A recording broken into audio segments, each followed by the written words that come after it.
አርሰናል ማርቲን ኦዴጋርድ ጉዳይ ልግባ እስቲ። ከአበይት ርዕሶቹ ከሶስቱ ቀዳሚው የአርሰናል ጉዳይ ነው። የማርቲን ኦዴጋርድ ነገር። ኦዴጋርድ በምን አይነት ፐርፎርማንስ ነው ያለው? የቀድሞ የምናደንቀውን ምንደነቅበትን ኦዴጋርድ አሁን መልሶ ይዞ መጥቷል። ይሄ ተጫዋች ዴክላን ራይስ ማርቲን ኦዴጋርድ ከመጎዳቱ በፊትም በጣም ጥሩ ተጫዋች ነበር። በጣም ጥሩ ብቃት ነበረው። ከኦዴጋርድ ጋር ደግሞ እጅግ በጣም ጥሩ ተጫዋች እየሆነ ልክ እንደዚሁ ማርቲን ዙቢሜንዲም ከኦዴጋርድ መጎዳት በፊትም በጥሩ አጀማመር ነው በአርሰናል የጀመረው። ከኦዴጋርድ መመለስ ጋር ደግሞ የበለጠ በጣም ጥሩ ተጫዋች ሆኖ እያየ ነው። ከቦርንመዝ ጋር በነበረው ጨዋታ አርሰናል አልተቸገረም ማለት አይቻልም። በሳምንቱ መጨረሻ አሸናፊ ተጫዋች በሚፈልግበት ጊዜ ውጤት ሊቀይር የሚችል ተጫዋች የት ነው ያለው በሚልበት ጊዜ ሁኔታው ለአርሰናል ጭንቅ ራይስ እፎይታ ሆኖ መጣ። ኦዴጋርድ ደግሞ አሲስት ሜከር። ኦዴጋርድ አዘጋጀ፣ ራይስ አስቆጠረ። ካለፈው የውድድር ዘመን ማጠናቀቂያ ወቅት ወዲህ በተከታታይ ጨዋታዎች ላይ ማርቲን ኦዴጋርድ አሲስት ሲያደርግ ይሄ ሰሞን ለመጀመሪያ ጊዜ ነው። እነዚህ ሁለት ጨዋታዎች የመጀመሪያው ወደ ጥሩ ብቃቱ ለመመለሱ አንድ ማስረጃ ተደርጎ ይሄ ሊወሰድ ይችላል። ብቻ ጨዋታ ቀያሪ ተጫዋች ሲፈለግ ኦዴ ሰሞኑን በፈጠራም በጎልም አለው እያለ ነው። የአርሰናል ደጋፊዎች ይበልጥ የሚተማመኑበት አይነት ተጫዋች ሆኗል። ሚኬል አርቴታ እንዲሁም በዚህ በኢንዲቪጁዋል ፐርሶናሊቲ እና በኢንዲቪጁዋል ፕሬዘንስ ነው ያለው። እሱ በጨዋታ ላይ ተጽዕኖ ለመፍጠር በሚያስችል በቡድን ውስጥ የመገኘት ልዩነት ፈጣሪነት እንዲሁም ደግሞ በሜዳ ላይ በሚያሳዩ ፐርሶናሊቲ ቡድኑ በዚህ ረገድ ሌላ አይነት እድገት በማሳየቱ ደስተኛ ነኝ ሲል ሲናገር ተደምጧል። ይሄ እንግዲህ ኢንዲቪጁዋል ፐርሶናሊቲ፣ ኢንዲቪጁዋል ፕሬዘንስ እንዲሁ የትኛውም ተጫዋች እኮ ሜዳ ላይ ተሰልፎ ይገባል። ግን ፐርሶናሊቲን ማሳየት አለብህ። ቡድኑ በሚቸገርበት ጊዜ፣ በሚጨነቅበት ጊዜ መፍትሄ ሆነ መምጣት አለብህ። ደረጃህን ማሳየት አለብህ። ብቃትህን መግለጥ አለብህ። ጎል ቢያስፈልግ በጎል አሲስት ቢያስፈልግ በአሲስት እንደዚህ ያለ የኢንዲቪጁዋል ፐርሶናሊቲ በአርሰናል ስብስብ ውስጥ ሰሞኑን በይበልጥ እየታየ ነው፣ በሌላ መልክ እየታየ ነው። ይሄ ደግሞ ቡድኑ ለመብሰሉ ቡድኑ በአንድ ደረጃ ወደፊትም ለማደጉ ማሳያ ስለሆነ ደስተኛ ነኝ ሲል ነበር ሚኬል አርቴታ። ይሄ ብዙ የሚያነጋግረን ነጥብ ነው። እውነትም ራይስ ፐርሶናሊቲውን ሁሌ እንዳሳየ ነው። በተለይ የቦርንመዝ ጨዋታ የመጀመሪያው በፕሪሚየር ሊግ 2 ጎል ያስቆጠረበት ጨዋታ መሆኑን መርሳት የለብንም። ግን አርሰናል ተጨንቆ ነበረ ከቦርንመዝ ጋር። ያንን ጭንቀት በአንድ ጊዜ ለማስወገድ የሚችል ተጫዋች ያስፈልግ ነበር በአንድ ተጽዕኖ እና ጎል አስቆጣሪ ካለ ደግሞ አሲስት ሜከርም ይኖራል። ብዙ ጊዜ ሁለቱ ኦዴጋርድና ዴክላን ራይስ አርቴታ ባለው በዚህ መመዘኛ ራሳቸውን ከፍ አድርገው ያቀረቡ ከዋክብት ሆነው ታይተዋል። ይሄ እንግዲህ የአንድ ጨዋታ ጉዳይ ብቻ ሳይሆን ሰሞኑን ሁሉ ሲታይ የነበረ ነው። ለምሳሌ ከአስቶን ቪላ ጋር በነበረው ጨዋታ ዴክላን ራይስ እንደምታውቁት በጉዳት ምክንያት ጨዋታውን ሚስ አድርጎ ነበር፣ የጉልበት ጉዳት።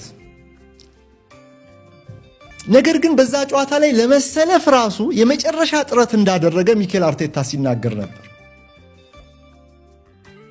ልምምድ ለመስራት ጨዋታው ላይ ለመሰለፍ እስከ መጨረሻው የሚወስነው ሰዓት ደቂቃ ድረስ ጥረት ሲያደርግ ይታያል እና ጥረት አድርጎ ከአስቶን ቪላ ጋር በነበረው ግጥሚያ ከአቅም በላይ በመሆኑ ምክንያት ሚስ አረገ ያንን ጨዋታ። የቦርንመዝን ጨዋታ ግን 90 ደቂቃ ተጫወተ፣ 2 ጎል አስቆጠረ። አርቴታ ስለ ራይስ ምን አለ? ዴክላን ያለማቋረጥ በየጨዋታው ላይ አንድ ነገር እየጨመረ ይገኛል አለ። ከጨዋታ ጨዋታ አንድ የሆነ ነገር እየጨመረ ወደፊት እየተራመደ አንድ ስቴፕ እድገት እያሳየ ይገኛል። መቆሚያው የቱ ጋር እንደሆነ አይታየኝም። መሻሻል ስለሚፈልግ እየተሻሻለም ስለሆነ ነው እንዲህ ማለት ያለ አርቴታ ለእኛ ወሳኝ ተጫዋቻችን ነው ብሎ ፒቮታል ፕሌየር ሲለው ነበር እና ከአስቶን ቪላ ጋር ለመጫወት ፈልጎ ነበር ስላችሁ እሱ ራሱ ሚኬል አርቴታ ከተናገረው ተነስቼ ነው። በጨዋታው ዕለት ጠዋት ብዙ ሞክሯል አለ፣ አልቻለም። በቀጣዩ ቀን ደግሞ ልምምድ ለመስራት ሞከረ፣ በቃ ልግባ ትሬኒንግ ላይ ብሎ ሞክሮ በዛም አልቻለም። ለቦርንመዝ ጨዋታ ግን ለመድረስ ጥረቱን ጨምሮ ሲታትር ቆየና በመጨረሻ ደቂቃ ላይ እንዴት ነህ ብዬ ጠየቅኩት አለ ሚኬል አርቴታ። how do you feel? I am in አለኝ አለ።